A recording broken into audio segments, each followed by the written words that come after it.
Say something.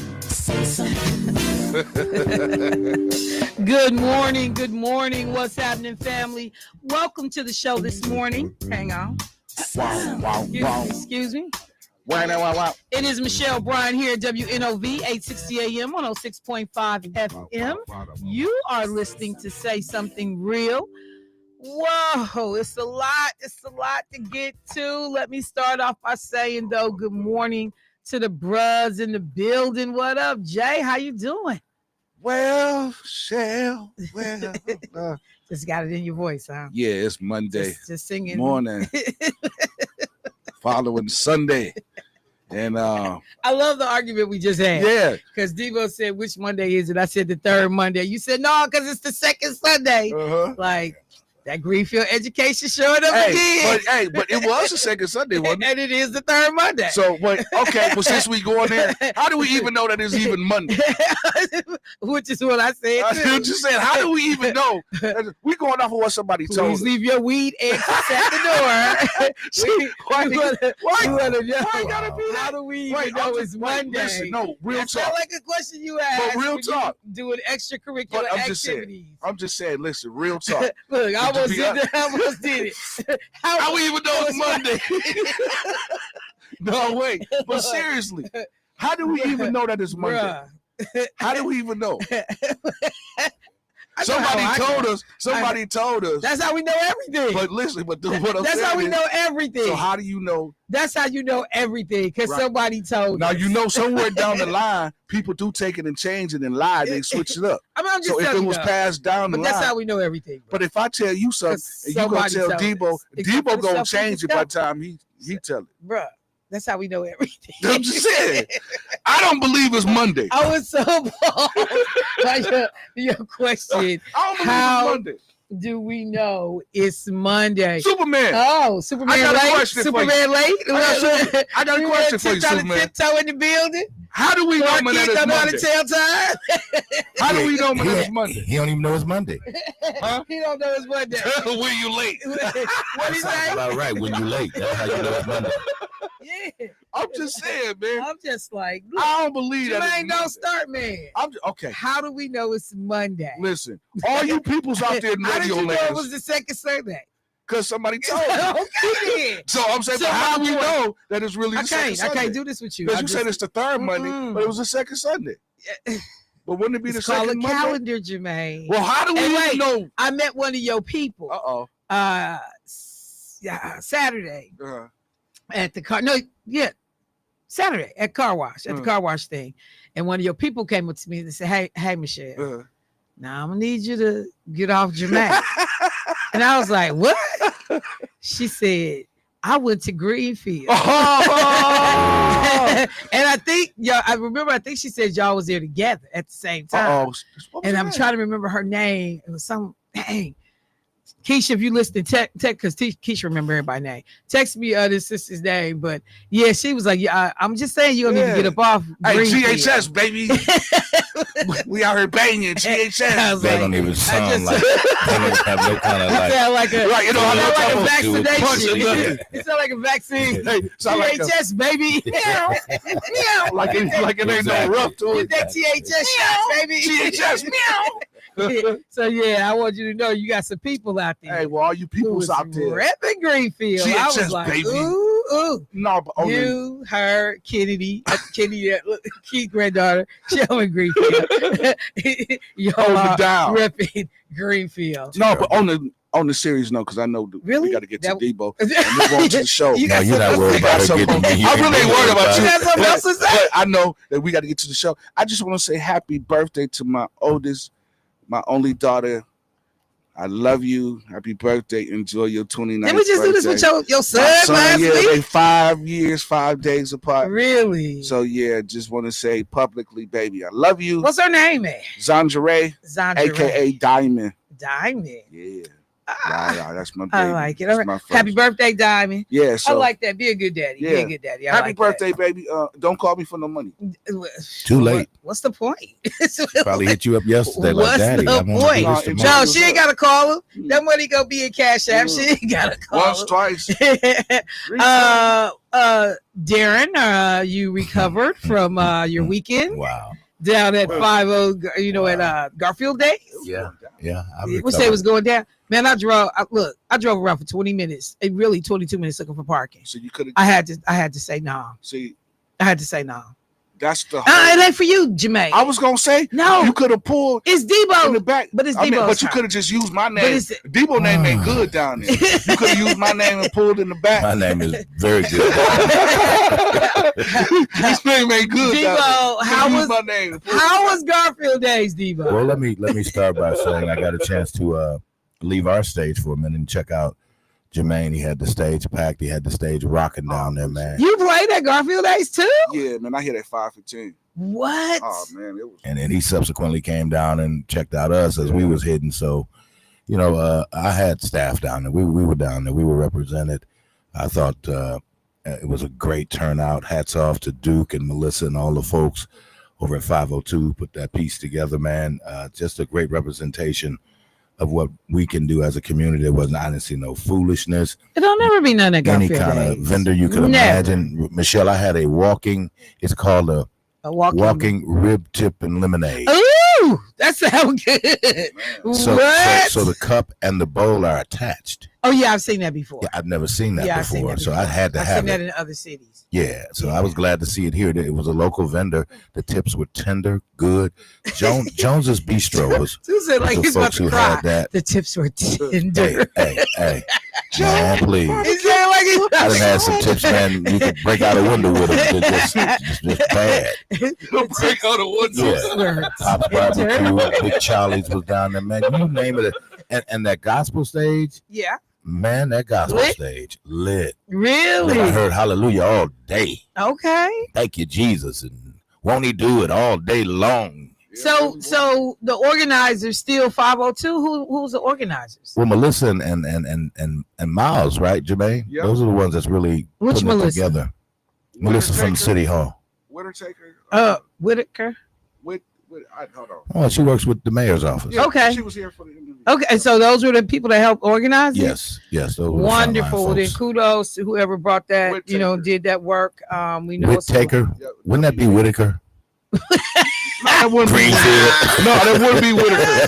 No, that's not Whitaker. Whitaker. That's not Whitaker. Oh my God. It depends on who told you. No. It depends on who told you. Oh, well, it don't depend.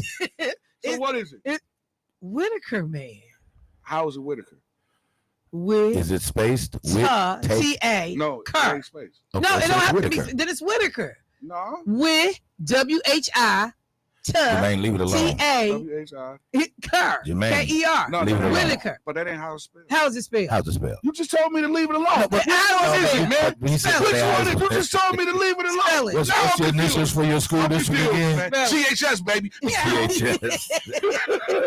Whitaker. Oh my God. Oh my God. I'm so mad You at told me to you. leave it alone. That was just Now we know that was like what somebody who hooked on phonics sound like. who saw the word epic and they said epoch. I said it's It's the epic. epoch. Yeah. I was Wow. like epic? Like what are we talking Hey, about? You Well- should have never asked her last name. Yeah, look now, everybody at City Hall like messing with it. They could be calling the Whitaker all day. Whitaker, you did a great job. With Great Garfield job, Days. Whitaker. Well, good. I'm glad that it went well. I'm glad that the community showed up. Like I said, Garfield Day. Somebody said, get it right, Garfield Day. Because I keep saying Garfield Day. Yeah, but they used to have more than one day. I know they did. And so did. Folks are just in the it's habit of saying. They said really a half a day. Like, somebody always got something to say. Yeah. But I'm glad. I'm glad that it was successful. Hopefully people made a lot of money. The weather was beautiful. It cooperated. We went over to go. I did the Delta Roundup during the morning. I had a great time with a bunch of sorrows. It ain't nothing like a room full of red and white. And then left there. Had one other stop. Then went down to Garfield Days. And yeah, couldn't find parking for 22 minutes. Hey, bro, I can't do it with y'all. And because I could only be there for a short period of time, because then we were going over to see the viewing of Car Wash so that I could see Michael Schultz and do the talk back. And it did not disappoint. But it's funny because now I'm sitting in the theater looking at Car Wash from a different lens. A, as an older person. B, looking at, like, now I'm looking at the cars. Like, oh my God, if I could just have that car right there. I'm looking at how much stuff costs. So I'm looking at the signage. You could get gas in a car wash for $2.15. It was an extra quarter if you got the car wash. Like, it was madness. I'm just looking at things very, very differently. But Michael Schultz, to be 86 years old, man, this cat came out on the stage, just blew me away as he talked about how things, and he said it cost them $900,000 to make Car Wash. It cost him, I think he said $1.9 million to make Cooley High, something like that, which, you know, was the budget for that. And these movies go on to make crazy, crazy money. But Keisha went back and looked at Crush Groove, and I think they gave him like $3.9 million to make Crush Groove. So in like 10 years body of work, we were looking at how Black artists still don't get the kind of money and resources that they need for projects, and that they ended up figuring out a way how to make it, you know, how to make it work. But yeah, Car Wash, $900,000. So I enjoyed that. So let me just say this. It's Michelle, did they ever say what that movie grossed? You know what? Let me look real quick. And then while you're looking that up, did it feel different? I get it, you know, different time and day and time, things of that nature. But actually seeing it in the theater. Oh, okay. Domestically, Car Wash grossed $22.2 million. Wow. It was made for $900,000, and that's just the domestic money. Talking about an ROI. Yeah. Jesus. That's Oh some my kind of ROI right there. God. Devo, that was a question. Great research. And I had meant to look it up, but yes, it grossed $22 million freaking dollars. Wow. Wait, no, Car Wash. Okay, I had it wrong. No, because Cooley High came out. Which came first? Cooley High. Cooley High. Cooley High was made for $900,000. Thank you. Dion was there, and she's listening. Cooley High was not. I always think Car Wash came before Cooley High for some reason, but Cooley High was $900,000. Car Wash was the $2 million. Okay, yeah, but either way, still like crazy investment on your money. Mm-hmm. But did you ask me something else, or was that it? Thank you, D. I appreciate it. Just the, you know, you've watched it on television before. What was the difference to actually seeing it on that big screen in theater? Just that atmosphere. You know, for me, not a big difference sitting on the big screen. And for some reason, I think I saw Car Wash before on the big screen. I really do. I think so. But you know, no, like I said, I just a different lens looking at it as an older adult, paying attention to a lot of the backdrop. I never before I was focused on the characters. Right. Now, as a more mature, you know, moviegoer, I'm paying attention to the whole thing. And now I'm looking for different stuff. So it, you know, but I'm gonna tell you that soundtrack, as soon as that music came on, man, I was popping them fingers in the studio. I know the man in front of me was sick of me because I'm singing, honey. I was getting down with the soundtrack. And when the Pointer Sisters started, oh yes. And it was so cute. We had a little girl sitting behind us, and her family, two sisters was with her mom, and I'm not sure who the other sister was, but her family was with her, and she was asking questions like, is it going to be interesting? Is it going to be fun? And Keisha, the ever teacher, it is going to be fun, and you have some homework. I want you to do X, Y, Z. And the little girl looking like homework. I was like, she's a teacher. Please excuse her. But yeah, no, it like I said, I just looked at it differently. But that soundtrack was and it was so funny. Me and Keisha got in the car to go to to leave out, and on Sirius XM, the first thing that came on was Car Wash. We bust out laughing. Like literally, as soon as I turned on the Car Wash was coming on. So yes, so it was cool.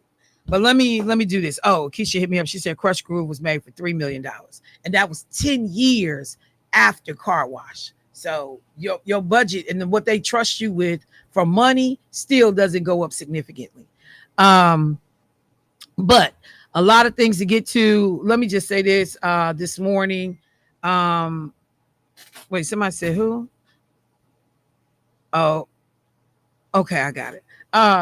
But a couple of things. So without fail, we're gonna have to, have conversation later this morning. Some of the stuff that's going on with the whole Charlie Kirk situation. There has been a lot of conversation, people talking about folks getting fired from their jobs for what they've said, or posts that they've made.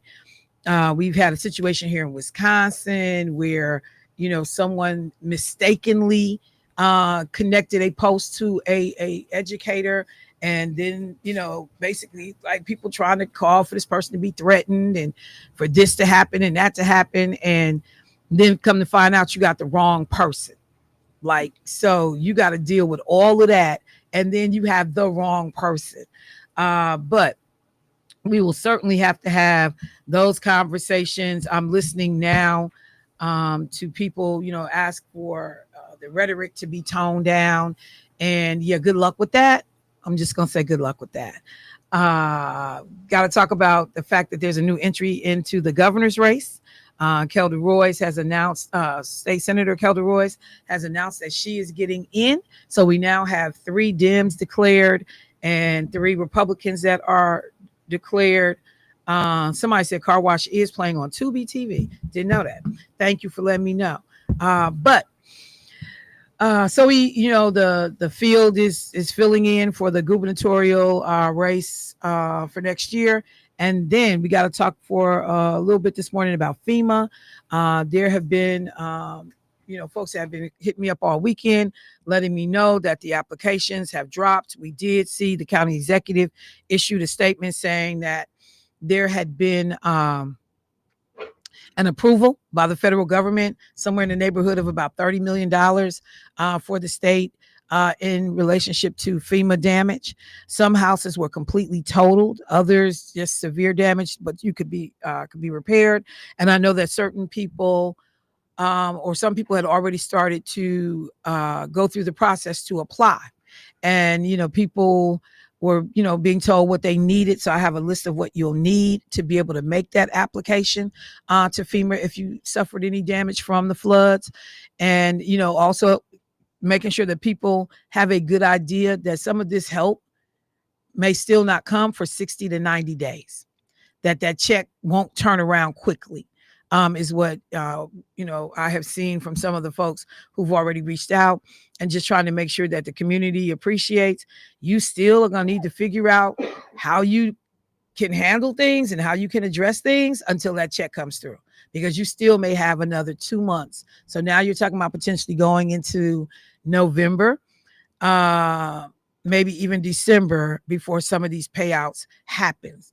Some things may happen quicker, some may take longer, and it depends on how much of your paperwork you have, whether you have your denial from the insurance letter. All those things have to happen. So just want to make sure that people are aware of that. But I will definitely get people that information, get you hooked up so you know who to contact, who to reach out to if you are someone that needed to file a claim with FEMA. Outside of that, I do have my guest this morning as we were debating third Monday, second Sunday. None other than Mark Thompson, attorney who does the show with us, Scales of Justice. So we will be bringing Mark up after the break this morning. So let me do this. Let me take a quick break, get situated for that segment, and we will be right back, family.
back to Say Something Real with your host, Michelle Bryant on WNOV. All right, family, welcome back to the show. So you all know, Jermaine does not know because he went to Greenfield School There District. you go with Joe. But that we welcome to the studio none other than attorney Mark Thompson with Thompson Wax. Say the full thing because I always mess it up. Gingras, Thompson, and Wax. Gingras. I always want to say Ging, but it's Gingras. Gingras, Thompson, and Wax. Yes, we have sir. offices in Milwaukee, Madison, Eau Claire. Provide statewide services for anybody that's injured and or whose constitutional rights are violated. I've been doing this a long, long time, and you know it's been quite a couple of weeks since I was last here on Scales of Justice with you, huh? I have thought about you a number of times, a number of different decisions and discussions have either come up on air or just, privately as I've been moving around in the community. So first of all, it's good to see you. You were out of town. How was your trip? It was beautiful. Yeah. Beautiful. Okay. Look, I won't be jealous. I won't be. I'll be happy for you. Last Monday, right? The Yes. second Yes. Monday. Yes. So I'm here on the third, right? I was actually in Madison arguing a case before the Wisconsin Supreme Court. So I was working, and it's a very, very important case. People just watch it. It's Paps versus Lorbiecki. It has to do with Gerald Lorbiecki, who died as a result of exposure to asbestos in Paps. A Wisconsin jury awarded substantial compensatory and punitive damages because they thought Paps's failure to keep that place as safe under Wisconsin law. They obviously really, really thought hard about how to deter and punish Paps for exposing workers for years and years. And so I had the honor of representing him and making the argument. People should really watch this case. It's going to have everything to do with worker safety and the Safe Place statute, which is a foundation piece under Wisconsin law for workers and safety. And it's so. So Paps closes in 1996, 7, somewhere in there. So there's no statute of limitations on these kinds of cases. The question is, it would be 3 years from when he died in the exposure. So, this man passed away. Yeah. Oh, I'm sorry. Yeah. So it was very, very tragic. But the real issue isn't just Paps, right? The real issue is, what do major corporations have to do in the workplace to keep their workers safe? What does it mean to have a safe place to work in? And Paps got up there and argued, said, we don't have a duty. We don't have a duty. That duty belonged to, we hired insulators, we hired other people, other independent contractors. It was up to them. And, the jury didn't buy it. The Court of Appeals, District 1, right out of Milwaukee, they affirmed the jury verdict. So now it's up with the Wisconsin Supreme Court. Watch that case because it's really, really important for worker safety. Well, I certainly will keep an eye on it. And, I'm sitting here just as you were speaking, I just think about all the different scenarios that I think about when COVID was going on, but just different scenarios in which employees have frequently talked about unsafe working conditions. And for someone to be able to stand there and say, yeah, I don't have a responsibility for what happens on my premises under my roof. We always learn that the buck stops with the name on the door. And so whether or not I'm skilled at installation and, what should be in a building, at the end of the day, it's still my building. It's my responsibility. These people work for me. I've hung out my shingle, and these folks have trusted that I've created an environment, that's going to be safe for them. So the particular thing that the client passed away from, what was it called? Mesothelioma. That is a part of that. It's right. It's exposure to asbestos. So, but anyway, Okay. Yeah. so you asked where I was, so Right. it wasn't like I was off just playing. I was Okay. I was actually really working. No. That's cool. Well, I appreciate that, and because I know when we first started talking, and I remember the commercials that we were running. It had a lot to do with if people have been impacted, making sure that they reach out. So we'll make sure that folks have that contact information again. But other things that have crossed my mind. Number one, just a quick update on the case with Judge Hannah Dugan. I've actually done radio over in Chicago because they didn't know if the Seventh Circuit Court in Chicago was potentially going to get this case. And we were talking about the makeup of the judiciary over there. And, people are like, no, in Chicago, we do this. And I'm like, I don't know. So then there ultimately was a decision made by her team not to appeal. So for folks that are kind of like, okay, now what?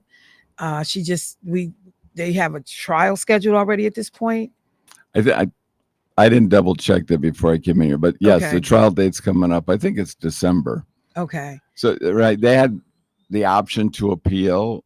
They didn't waive this immunity issue.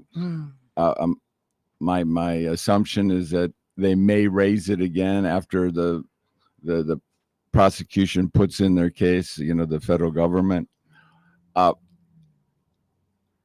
So the jury is going to decide whether the government has any evidence that establishes that Judge Dugan violated any laws, and we're going to know soon enough. Okay.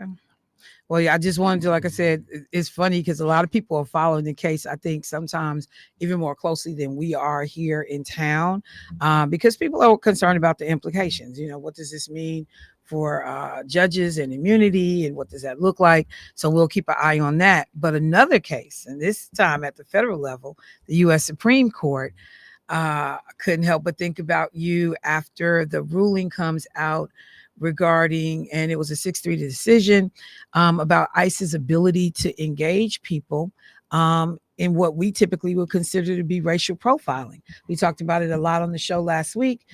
So if you engage me and I, speak Spanish or have an accent, or if I look a certain way, if I'm standing outside of a Home Depot, that the courts actually, and you can help us with the legalities of this, understanding this piece, but that as hard as we have fought to stop racial profiling in this country, that we are at a point where folks are saying, well, in taking into consideration with a combination of other factors, this is permissible.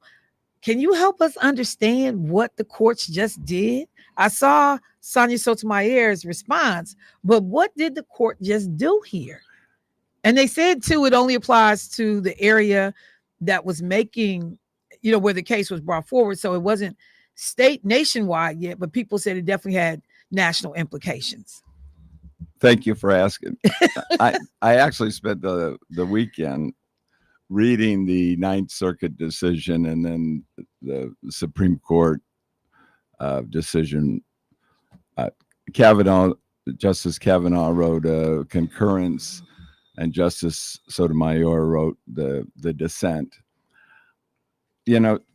Just to start out with, and this is out there all over, right? Justice Sotomayor says, we should not have to live in a country where the government can seize anyone who looks Latino, speaks Spanish, and appears to work a low-wage job, rather than stand idly by while our constitutional freedoms are lost. I dissent.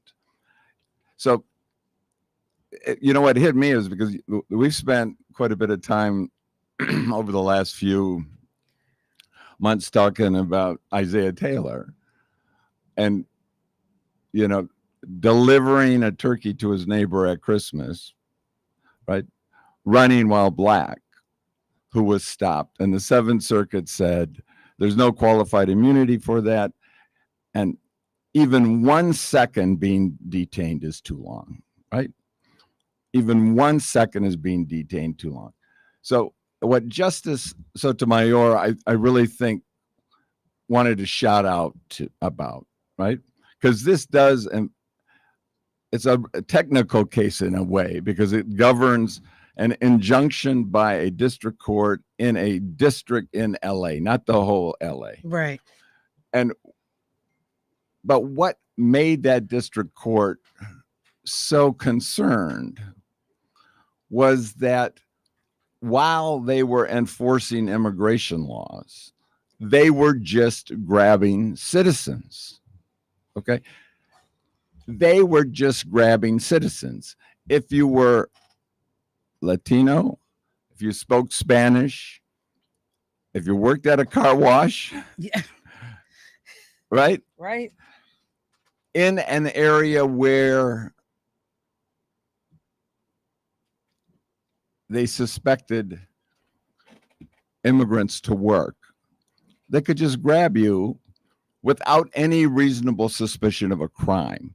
So the district court in California said, look, if you're Latino, if you speak Spanish, if you work at a car wash in an area, that is not reasonable suspicion that they can just grab you, right? Right. The government has, before they can grab anybody, they have to reasonably suspect you of a crime. The conduct was so bad, the Ninth Circuit also affirmed that district court. So the issue was injunctive, telling ICE, you cannot use those factors alone, right? No one stopped ICE from doing immigration enforcement. They just said you had to have more than that to grab someone. You actually had to have information, facts, evidence, facts, truth, that that person was a crime. And the Justice Kavanaugh sort of laid out, because this is on the shadow docket. Tell They people reverse the Ninth what does Circuit. that mean by shadow docket? Shadow docket means it's just a procedural motion. It gets to the Supreme Court. The lower courts haven't finished it, Right. and they interfere in the process. In this case, they lifted the stay without explaining any reason why. Right? Why? And Justice Kavanaugh, it was very interesting because it gets really nuanced, because the lower courts always, they would talk about you're grabbing citizens first. Kavanaugh threw that at the back. Right. He said, of course, if you're a citizen, they're going to let you go right away. The point, though, is the facts. The reality is they were grabbing citizens. They were holding them for, in one case, it took someone in, locked them up, actually, then let them go. Another person, they held 20 minutes, but then they didn't give the person his ID back, right? So you're grabbing a citizen, they have real ID, and you steal their ID. So now that just makes it that much more difficult for me until I go pay for, get another ID. If I get stopped again, you just created a whole problem for me. Hello. And that's You just took away his ability to prove who I am right now. When I leave out of this station and somebody pulls me over, I have nothing that I can show to them. Oh my God. And I want to touch on that because you really hit it. This hasn't gotten a lot of press, but Justice Sotomayor said this: more fundamentally, it is the government's burden to prove that it has reasonable suspicion to stop someone.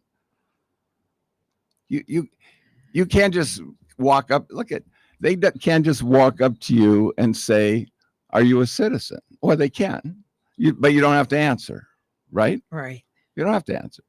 Of course, they have the right to ask, but as we walk around, we're under no affirmative action we prove we are. Now that's a real dilemma with the court allowing this to continue, right?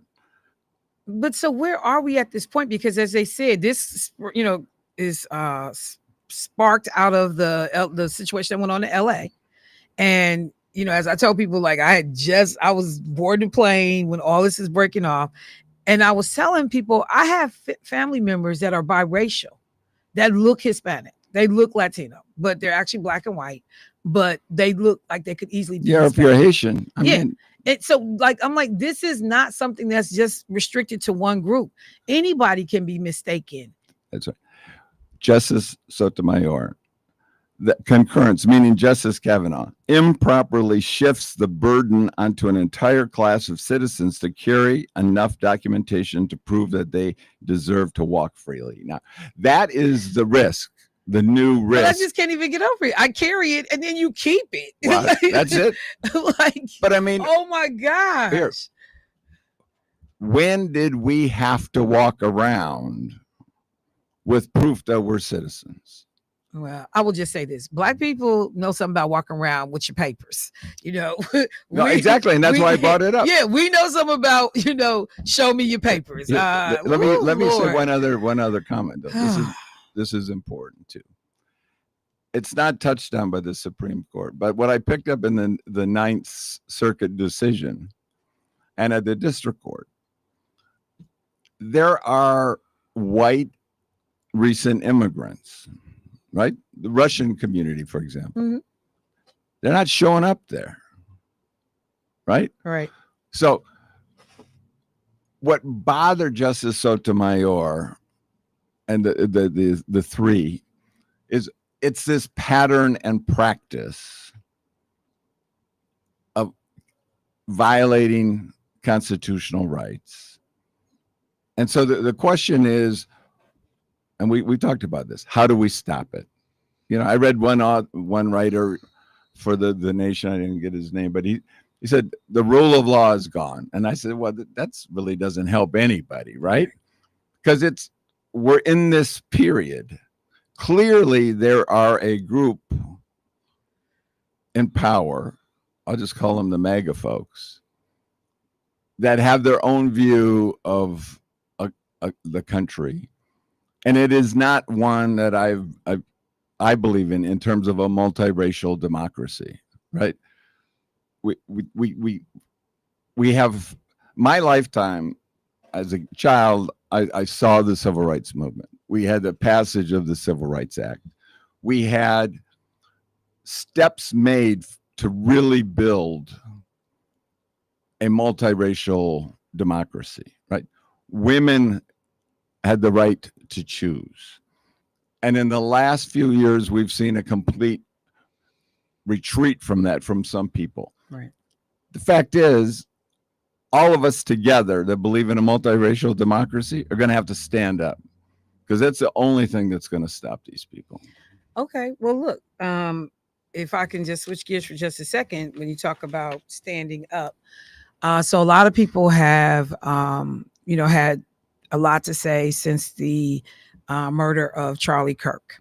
And, depending on which side of the political aisle you are on, or if you're somewhere in the middle as an independent, people have talked about the rhetoric being toned up or turned up. And there have been people that have now been losing their jobs as a result of things that they are posting personally on their own personal pages. We have a situation, it was reported on Fox News this morning, that an Elkhorn school teacher got caught up in misinformation that was put out, in which she was accused of having made some derogatory comments that Charlie Kirk got what he deserved. And a conservative commentator put this information out, had the teacher's picture out there, everything goes viral. And people just start going in, calling for her to be terminated. The school gets flooded. So I watched a guy from Microsoft who said he had made a comment about Charlie Kirk and he got fired over the weekend. Like he said, so if this individual is entitled to free speech, how am I not entitled to free speech? Is there something that, as an attorney, that you can possibly share with people that they maybe need to understand an employer's rights? Because I know this is an at-will state in terms of Wisconsin. I don't need cause to terminate you. I can just say, thanks, Michelle, it's been great. At least that's what we've all, been told to understand, although there can be extenuating circumstances where we're like, this was an unjust termination. So Is there just anything that we should just kind of understand about this period that we're in right now in relationship to our behavior, personal behavior, and how that can impact us at work? So I wanted to sort of, I've been thinking about this a lot too. Okay.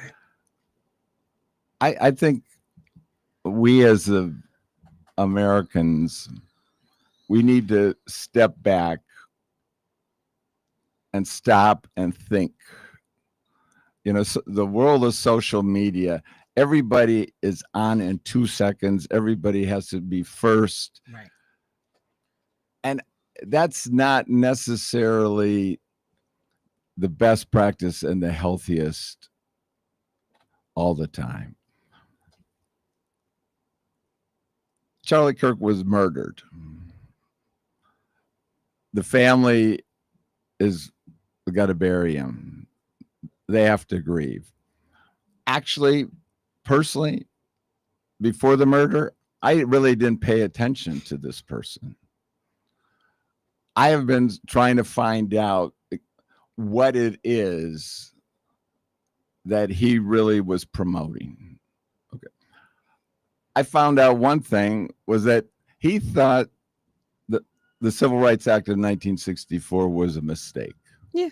He said it and basically cemented diversity, equity, and inclusion. And so to me, that was an absolutely necessary step towards a multiracial democracy. Right. So that, what I did, I posted, I said, that's what I believe in.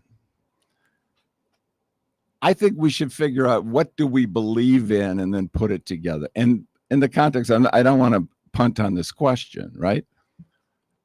The First Amendment protects you from government reaction, right? The First Amendment protects you from either federal or state law interfering with your right to talk. When you work for a private employer, the First Amendment is not implicated. A lot of people think it is, but it's not, right? Every employer has their own code of conduct. If you have a union contract, the union contract will protect you. But as you said, this is an at-will state. If you don't have a provision and your employer doesn't like you, doesn't like the way you look, right, what you eat or what you post, they can terminate you. Now, I think what's the viciousness, though, it's sort of from the little bit I've gleaned is that there we've heard from the right for a long time, cancel movement, cancel, and right, I'm woke and I'm silly because I'm woke, or I'm trying to get woke. Okay, I'm trying to wake up. I keep saying, America, wake up, because we have to figure out what's going on.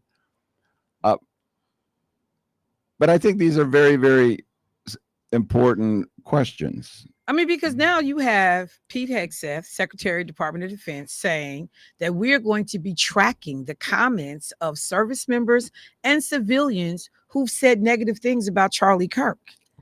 Like, where are we? Okay. Well, we're clearly in a place where some people don't think we have constitutional rights. No, right? Constitutional rights are reserved for certain people, white men that are conservative. Like, because this man has said some of the most hateful stuff that can come out of somebody's mouth.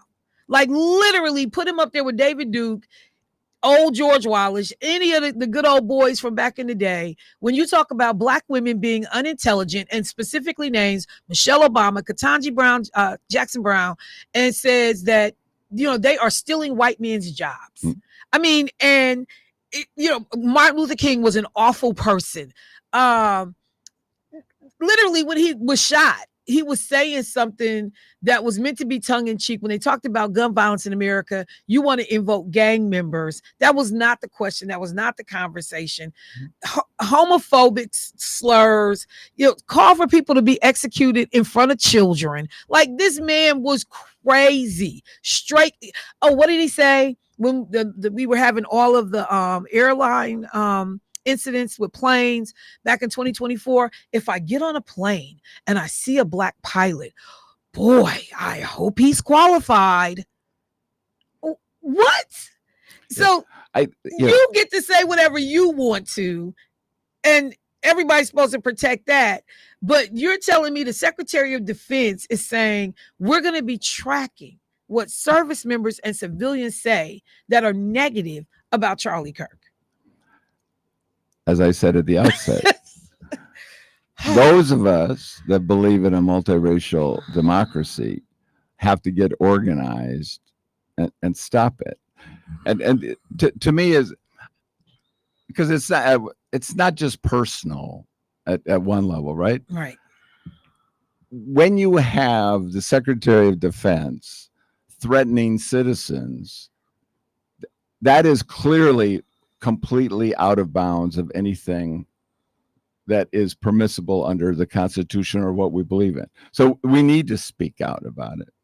Right? I just think that people don't know what they can do, because most folks are like, I can't afford a high-powered attorney. And in the immediacy of the moment, if somebody starts to harass me or question me in the immediacy of the moment, and that's the thing I think I press you about all the time, Mark, is that people just don't feel like while that big movement is happening to fight back, why, the ACLU or other organizations, NAACP, whoever, decides to bring a lawsuit to challenge a particular thing, as was done with this racial profiling situation. People are saying, but Michelle, I'm walking out the door right now. And, or I'm online right now. And then I get an indication that I'm being tracked or followed because of some of the views that I expressed. So I think that's the thing that scares people so much, is that just the everyday lay person that doesn't have a organization out in front of them or attorneys out in front of them, that people are getting to a point. I've seen people who I know normally would weigh in on social media begin to silence themselves without being told, because they don't want the confrontation. They don't want the attention, the glare of who's ever stare placed upon them. And people are self-selecting themselves in terms of quiet and non-resistance. Part of our problem in that sense is we have mega billionaires controlling all our social media, right, and changing the rules and how the AI runs, right? And what's treated as hate speech or not, right? Hate speech shouldn't be out there, period, right? It shouldn't be. If we're going to learn anything from Dr. Martin Luther King Jr. is that love has to stay at the center of this. Now, but even what we define as hate, though, because we don't even have a universally agreed upon, algorithm or definition of what hate is. If I'm telling somebody that Black history is important, that can be deemed hate speech. You're being divisive, Michelle. No, this is not American. And I agree, history. That isn't hate speech. That's the truth. Okay, so we have to fight about what the truth is, right? Because Black history is American history, right? We're still living that battle. That's the battle that we're living in, right? We were not truly a democracy until after the Civil War at one level, right? You can't have a significant group of your population treated as non-human beings and slaves. That's not a democracy. We know that. So we have to talk about that. People that deny that and say that's hate speech, it's not hate speech. Okay, that isn't hate speech telling factual truth. And we just have to continue on. People can label it, but here,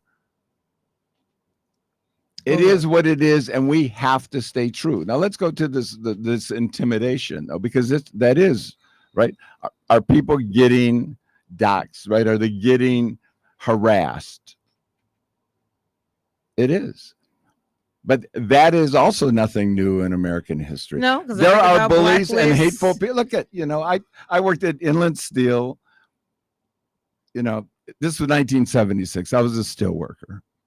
The Klan sat openly in the electric shop. 200 white electricians, some of which wore open KKK helmets. So in my lifetime, in a public place. Wow. Okay. So hate is not anything new or unique. All right. Right. I don't have to tell you this. Right. Okay. I'm preaching to the choir. But we do not have to get worried if people say, oh, that's hate speech. You know, the Klan sitting there, that was hate speech, right? Now, you had to insist, and over time, that union insisted that you can't wear the KKK on your helmets. Jesus. Okay, and it ended. Woo. Okay, it ended. Okay, because you can't have Nazis walking around, and you can't have Klan walking around, and you cannot have this kind of hate. And we have to call it out, and we have to stand up and say no. All right. Well, look, I think that you're going to get a lot of calls as people try to navigate and figure out, you know, it feels like, particularly for a lot of people, because of the, like you said, you were of an age, I'm of an age when we remember certain things, we know certain things, we've been here before in a lot of this stuff. But you got to, I'm looking at a young,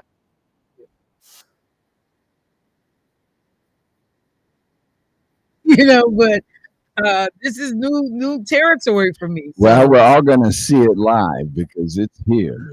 Okay. And either we're going to stand together, you know, and I talked about Sotomayor, right? She's Puerto Rican.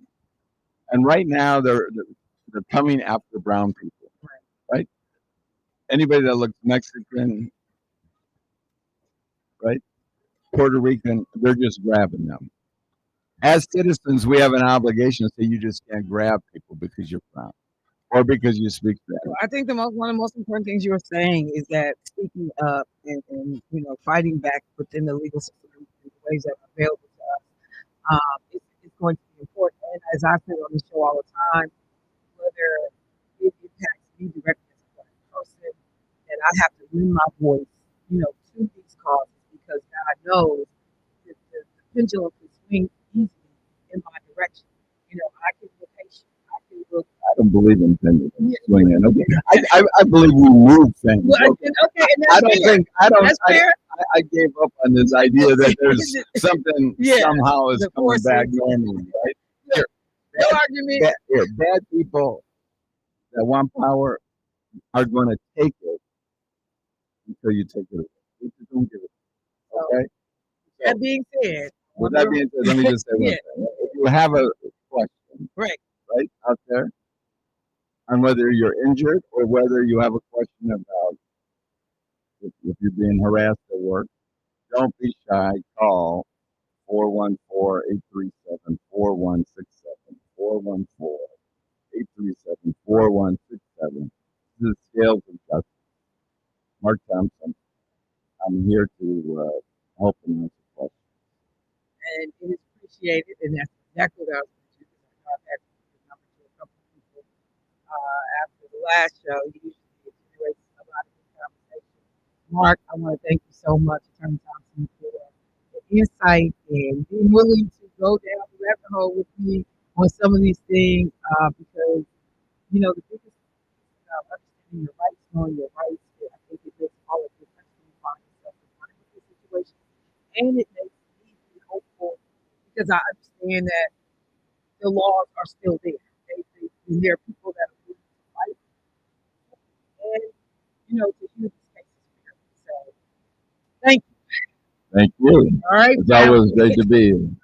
See you next month. Next month, second or the third. It's gonna be the 8th Monday. Monday. 8th one. How do we really know it's Monday? That part too. Okay. That's business. That's business. Okay. The Mayans had an idea, right? They had the calendar. Now we have it down, right? The world spins and it goes around the sun. And that's how we know it's Monday. He How heard we the know show. it's Old Robinson?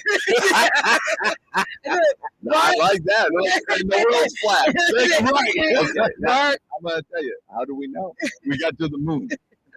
That's physics. Here we go, How do we Bart. know? Here we go. It's a rabbit hole. How we know it was really we were really there? Look, Okay, then. you can't win Yeah, up there. no, but there, that's the point. There is truth and there is fact. That's why. Because if we don't accept that, then you're right. Look, Then, yes, sir. And Greg, see me right here. Your point. thank you. He said power concedes nothing without a dominion. That's the difference. All right, family, let me take a break. We'll be right back. Michelle Bryant, WNOV, 106.5 FM. You're listening to Say Something Real. I want to thank Attorney Mark Thompson. And look, if you need some help, I'll make sure I repeat that number again. But reach out. We need every person that has ever felt like you didn't have a voice. I understand that there are people that are out there willing to fight. Yes, thank you. Be right back.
Michelle, how are you? I'm good. How are you this morning? Okay, McMurtry here. I wanted to talk to you because, first and foremost, I was just talking to Jermaine about the history. Well, he knows the history, but the 502, and it was a beautiful thing. Only thing is, I needed a bike. Man, they had so many vendors there. That was beautiful. But the thing I wanted to say is that I would think that they would want to commemorate Booby Moore and Hank Moore because my dad was the president of the 502 Social Club back in the 70s. And they used to spend so much money, and that money went to picnics for the communities throughout, all the little municipalities throughout the city. In Clutch Park, they used to have like 4 or 5 different areas, and they used to give away, all you needed was tickets, give away free everything, ribs, chicken, corn, all the above. So I really think that those brothers that originally owned 502, and I think the brother that owns it now is the nephew, maybe. I may be wrong. But at any rate, I just think that they need to be commemorated to the original 502 folks. That was that point. But let me jump on the situation real quick here. Now, I consume quite a bit of my weekend listening to a couple of different right-wing political activists, if you will. And yes, the temperature in the room, the temperature in the country needs to be adjusted. And so what I think, if we're not at the threshold, we into a modern day civil war. We don't know what it looked like, but I'm going to just go out on a limb and say, this is what it's looking like. Why? And you made the good point. With the attorney, you said, the right want everything their way, but yet and still they want to take our freedom of expression, freedom of speech, all the above, which they are making some very nasty moves. Now, when you got a leader of the free nation, which is our country, that we 400 years did everything to make it is what it is, we got a leader of the free world saying that the Democrats is responsible for this type of political violence. That's a terrible start. But for our communities, us as black folks, think about it. Martin Luther King got killed. That's why I learned who Martin Luther King was. We are feeling what we felt then is what white folks are feeling now about Charlie Kirk. Why? Because I can sit here and criticize just a barrage of stuff that man said. He got a black sister. Well, she ain't my sister, but she black. But her name is Candace Allen or something like. Candace Owens. Yeah, Owens. Okay, and she kind of speaks on the same type of rhetoric. So I didn't learn about Charlie Kirk till last year sometime. But the thing is, all I want to say, and I'm getting going, mainly is that where do we find a happy medium? Where do we find a common ground? Because the narrative is not going to change. We need to figure out where do we agree on with the other side, because we're not going to never get nowhere fighting, because the fight is on and it's going to stay on. We can't stop Donald Trump for what he do and all the above at this point. We don't have a Congress. We don't even have a Senate. I won't say we don't have a leg to stand on. We got some wonderful community activists around the country, throughout the country and all the above. But the problem that we're going to be facing day in and day out is that we won't be able to breathe until we can. For you, for instance, give Scott Walker. Have you ever reached out to him just to have a dialogue with that man? No. Have you ever reached out to any white? Oh no, I didn't mean to say white, but anyway, white. Well, they are white. But I wanted to say. But I'm gonna be honest. I don't reach out to a lot of people. I'm just gonna be honest. I don't. I used to, But no, I haven't reached out to Republicans That's to what I have that was trying to go with conversation. that. Yeah, I Sure. haven't. But let me ask you, our young people, I think our young people are getting the only one side of the spectrum. And that's kind of to give them, and the reason why I say that, because my son and I, my 22-year-old, my youngest child, we had a little, we don't usually have falling outs. We had a little falling out about this Charlie Kirk guy that really disappointed me. But I was not knowing and realizing that he was listening to that particular rhetoric on that level. You know, A lot of young we black got, men are. yeah, and that's where your platform and Mr. Perry's platform's coming at, and we need that help in order for us to, because when I fall asleep in death, if I did in the next minute, I would be uncomfortable knowing that our young people are not really getting it set in stone in their heart what our black folks have been through down through the days, the burning of the discounts, the burning of the Walgreens, the Woolworths, all the above. My daddy sat in his front living room with his shotgun, waiting for a bullet to come through his window. We painting Black Soul Brother and Black Soul Sister on our own house down on Buffalo Street. So we've been through just a terrible, terrible times. But from there to here, the growth is really not a whole lot. But now they're taking the government, and the government is really putting us in a place where we can't really breathe like we want to. So, and my thing is, like the white guy, the governor out in Utah, that is my first time agreeing on a Republican governor. He made some great points. He said, we got to figure out how to get off the exit. And that's exactly how I'm feeling right now, because and it might not happen throughout the country overnight, but we got to start somewhere. Just like your guest that was last on there, I was listening to him, but he didn't go too deep into so much taking our side in terms of not side, but being a little more open about the things that's out there, because he got his constituents, he got his colleagues. He has to be careful that he don't put himself in a position where he might not be where he is today. So, and I just kind of suggest maybe, another attorney sometime don't hurt. But so all I'm saying, and I'm going to leave with this and I'll go. On Friday, I was so disappointed. I'm sorry, I don't listen to Mr. Perry's show. I thought that he set a double standard that just blew me out the water. He hung up on a guest, a caller that called because they used the word Trump. I think that was the most foolish thing that a talk show host could do. Why? But just like me, that guy that calls in, he is convicted on what he believed in. That man, you ain't going to change his. And I like the way you handle him, but I don't like how your passion, sometimes you're gonna need a cardiologist, sister, if you don't calm down sometime. I mean, you get up there, you don't bring it down. So you're going to have to be careful. But he is going to always bring that type of rhetoric to the radio. And there ain't no way around him. So there's, I don't know if he helped the ratings. I don't know what he do. I don't care. But the thing is, he needs to be careful too, because he does represent that community. So if you just kind of help me with trying to figure out a way to kind of bring down the temperature, because this is for our young folks. Remember, they got to take over this country.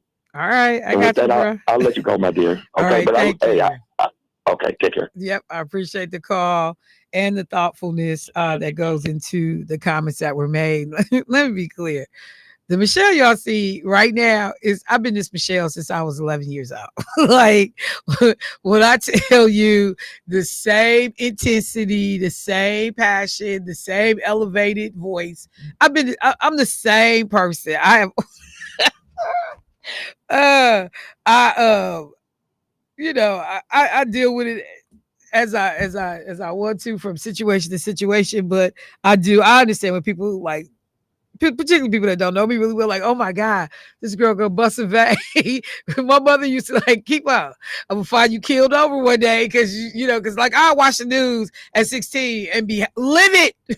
Like, oh my God, that's my favorite thing. Oh my God. And my mother like, girl, if you don't calm down. But let me just say, when people talk about the ability to tone down the rhetoric, I have listened, and there's an element of this that I don't know that we do get to tone down. Should we be responsible? Should anybody die? No one should die. No one should die because you got jacked up opinions like Charlie Kirk had. You shouldn't die for that. Okay. But by the same token, don't try to tell me like to be passionate and care. I just be quiet.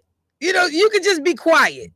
Like folks say, if you ain't got nothing good to say, don't say nothing. But I'm not getting racist. Jamal Bryant, let me play this thing real quick. Jamal, I'm gonna play it from my phone, Jermaine. I'm gonna play this clip from Jamal Bryant from my phone.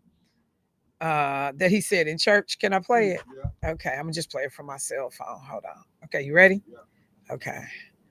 Concerned about all of these Negro preachers who've been, in fact, talking about that this man that was killed was the answer to Christ in the earth. Y'all ain't saying that. They having moments of silence in black churches all over the country over a man that was racist and a white supremacist. How dare you compare him to Martin Luther King?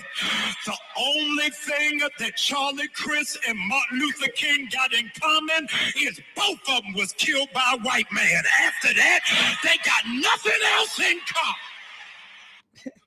So I just see I'm with Jamal, he said Charlie Chris, but I misspeak on, when you talking fast, he said the wrong stuff. But like I'm not getting ready to sit here and play with y'all. I'm not, Donald Trump ordered the flags on U.S. properties, federal properties, flown at half-mast yesterday. Like, are you kidding me right now? Are you kidding me right now? You ordered American flags on U.S. federal property flown at half-mast for this racist behind man. The governor of Utah, who everybody listened to CNN this morning, everybody praising. Oh, the governor of Utah said we need to tone down the rhetoric, bring it down. We need to, no, he's just so great. But this is the same governor who said, I had been praying for 33 hours while we were looking for the shooter. And this is what he said, quote, for 33 hours, I was praying that if this had to happen here, that it wouldn't be one of us, that somebody drove from another state, somebody came from another country. Sadly, that prayer was not answered the way I hoped for. I need y'all to read all between them lines. Read all between the Utah. See, because y'all gonna stop playing with me. And I'm listening to these media personalities, and I'm like, are y'all kidding me right now? Everybody just praising this morning. Oh my God, the governor, Spence Cox, what he said was so, oh my God, we need to tone down the rhetoric. First of all, if you're a real G and you're a real man, you'll call names. Donald Trump, you need to stop because you're not making it no better. As the leader of the UNITED States of America. Not the Republican States of America, not the red states of America. You the president of all of it, idiot. You need to tone it down. See, that's why I can't be the spokesperson for toning that down. I just can't be it. Because y'all can't keep, people got this thing they say now, like, you're going to stop playing in my face. And I don't really like picking up cliches of the moment, but I understand this one. I understand it. So while they clapping, If you read between the lines, don't let it be one of us, Jesus. Let it be one of them immigrants. Let it be one of them black or brown people. Don't let it be a good old white boy from Utah that then killed his white boy in Utah. That's what he was saying. That's what he was saying. And now today we applaud. Just like this dude over at Fox News who had made this comment about homeless people after the young lady was stabbed in New York on the transit system, and by a brother that was mentally ill and and homeless. And he talked about euthanizing these people, killing them. Like if you was homeless, you basically and mentally ill, you could be killed. And he was okay with that. And then somebody must have got at him, or the Charlie Kirk death brings everybody home to Jesus. And now you want to come on TV? Oh, I apologize. I said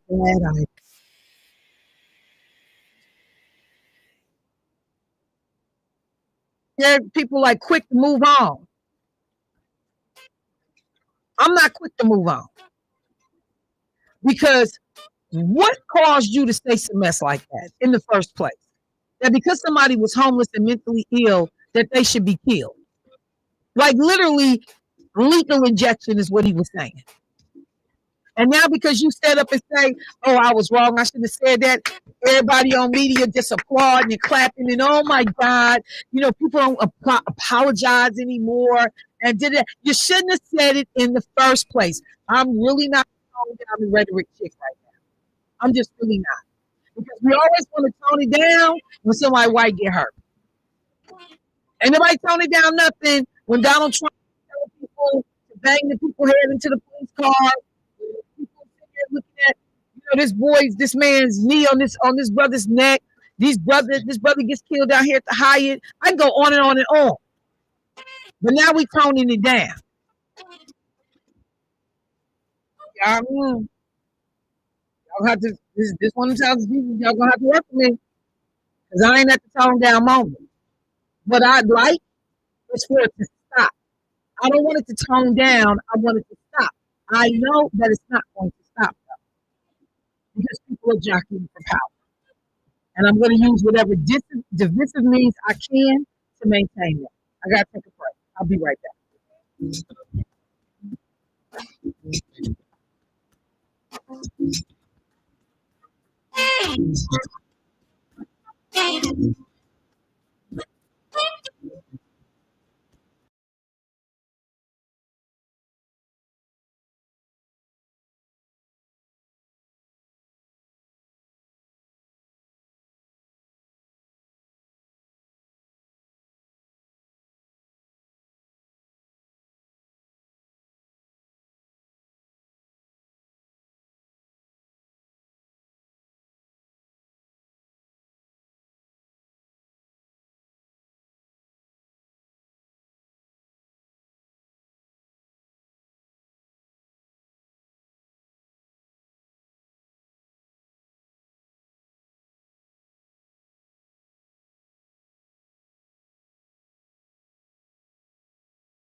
All right, family, welcome back to the show. So, got a couple of callers on the phone, and we're talking about the calls to tone down the rhetoric.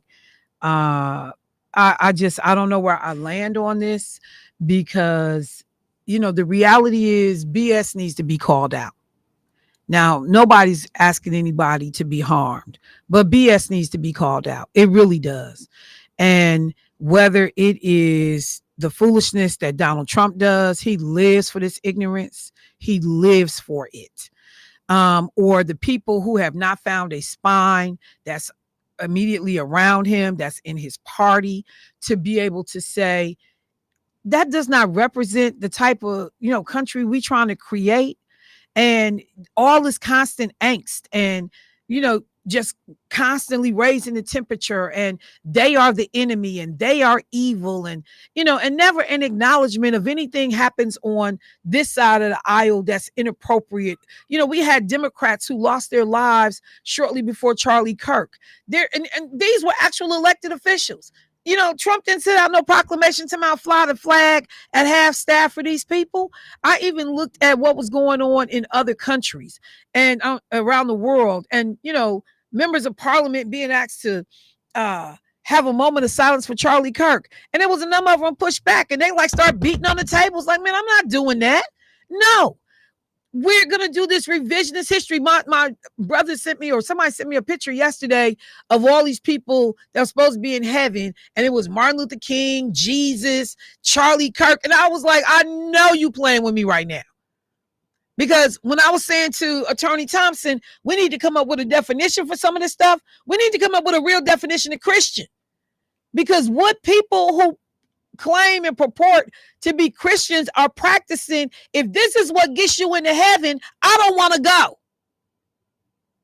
I'm not interested. If your God thinks it's okay for you to publicly, openly, and in your heart feel that somebody else is less than you for no other reason than the color of their skin, I don't need to kick it with you or your God. People are using the Lord's name in vain. Just like a lot of people in the Jewish community have sat back on their behind while people used the Jewish cause of anti-Semitism to discriminate against other groups and shut down other people's First Amendment rights to speech. This wasn't about nobody whipping and attacking no Jewish people on no college campuses. And a lot of Jewish people sat back in the cut and was like, well, it's benefiting us. Other people are being impacted, but and you ain't say nothing. And now they have taken it and run with it. So if you Muslim, you don't have a right to a voice. You support Palestine, you don't have a right to a voice. We want to know who you are. We want to follow you on social media. We want to create, the little blacklist that they used to have trying to figure out who was in the Communist Party and all the silly stuff J. Edgar Hoover and them used to do. That's where we are in this country right now. So you don't get to talk.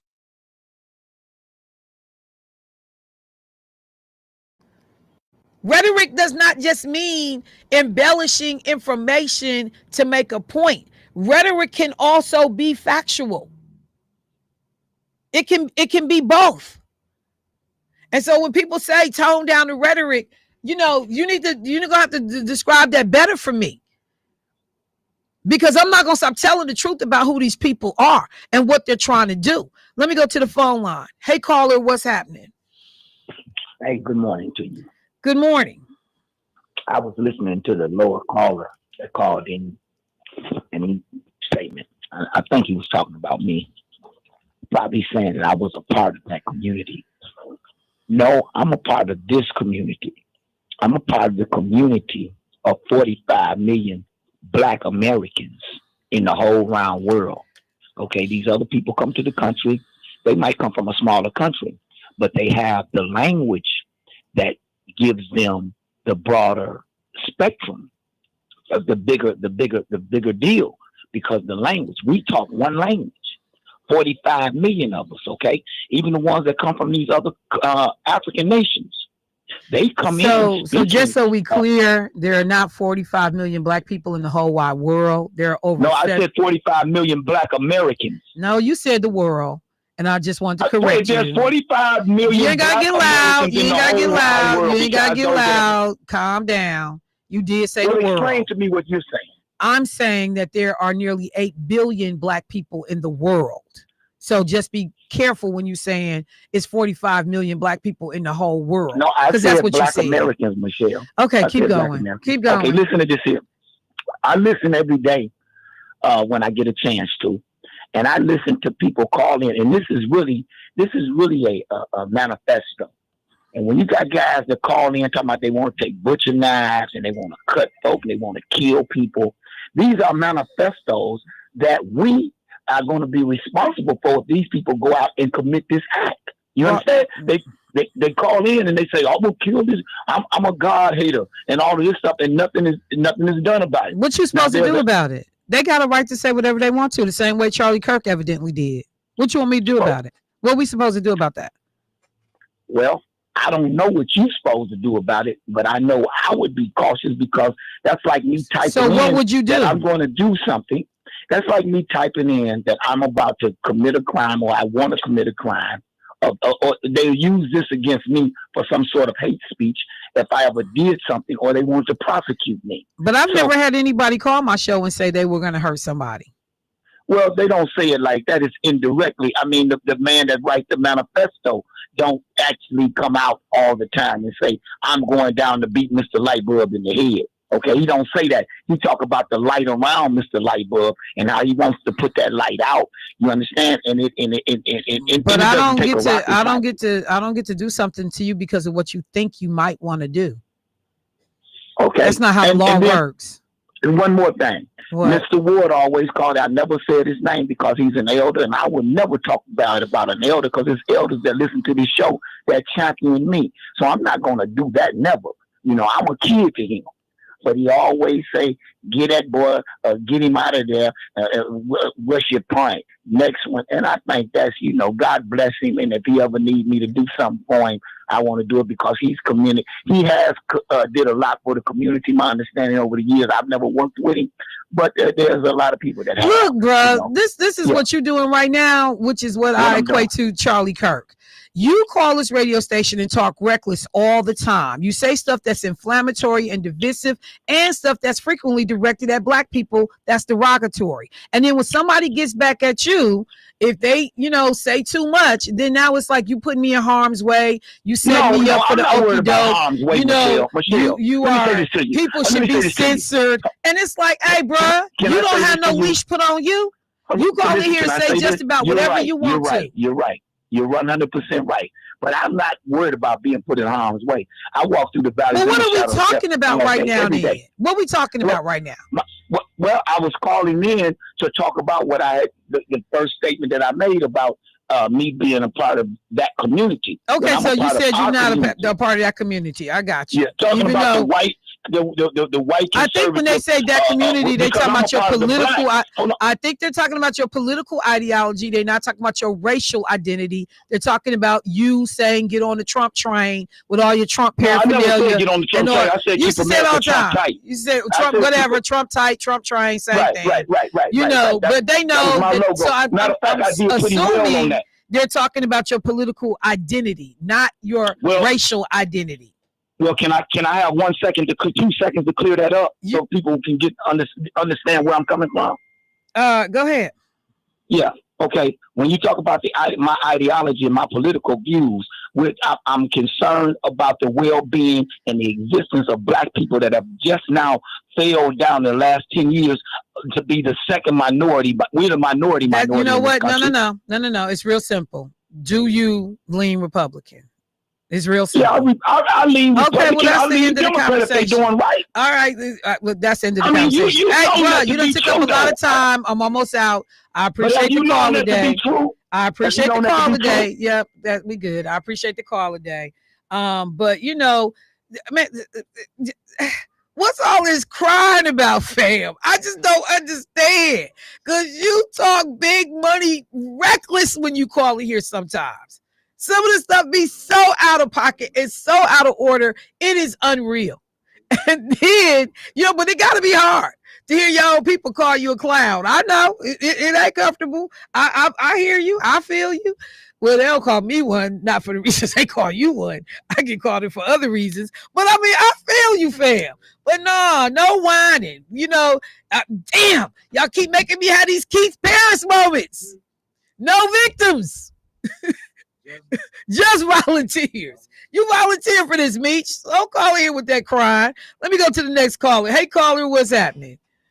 Hello? Yes, hello. Hi, I'm listening. Hey, stranger, how you doing today? I am fine. How are you doing? I'm good. But look here, Michelle. How come, I just wonder, how come when people come through or they talk, and one of the callers was saying maybe you need to tone down, but it's not you. It's them.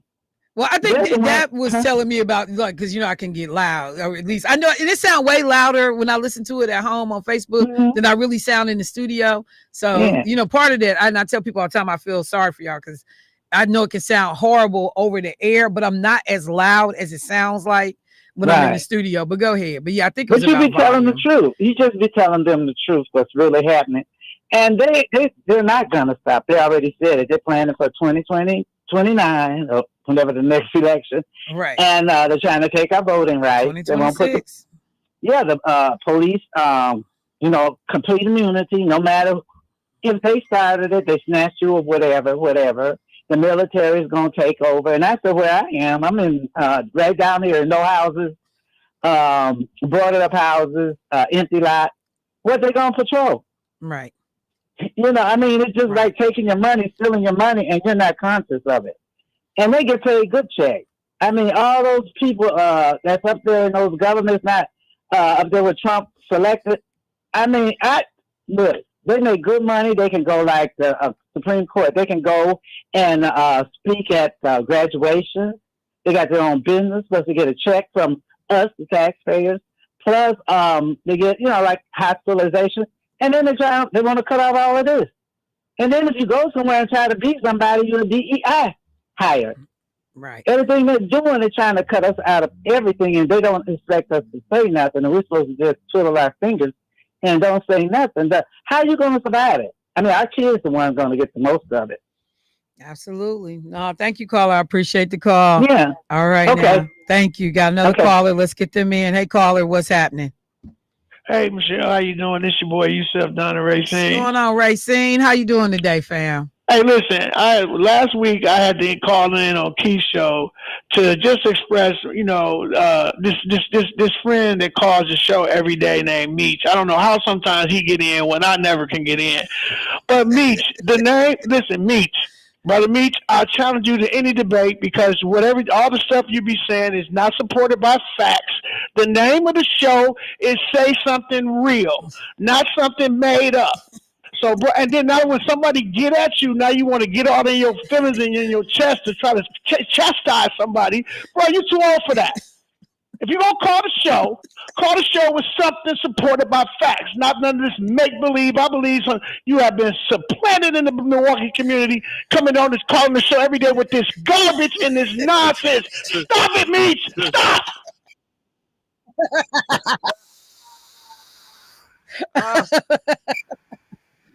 Oh man, hey, crickets after that one. Jesus. Yusuf is a fool. Okay. I'm not gonna be able to recover after that. Let me look,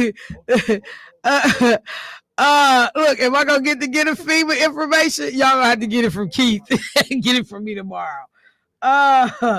It's another caller. Hey, caller, what's happening? Hello? Yes.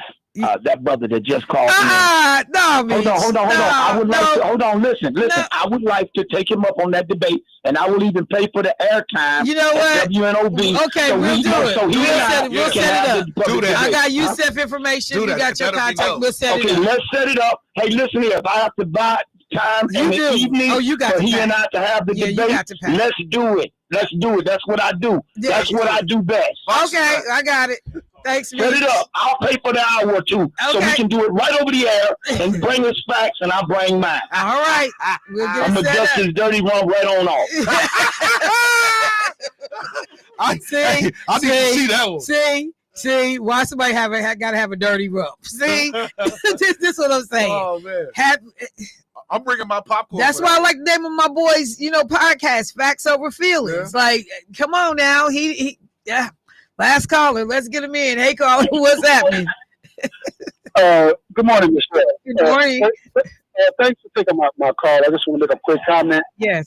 There was a gentleman before Meach that called in. I guess he was supportive of what the Utah governor had said.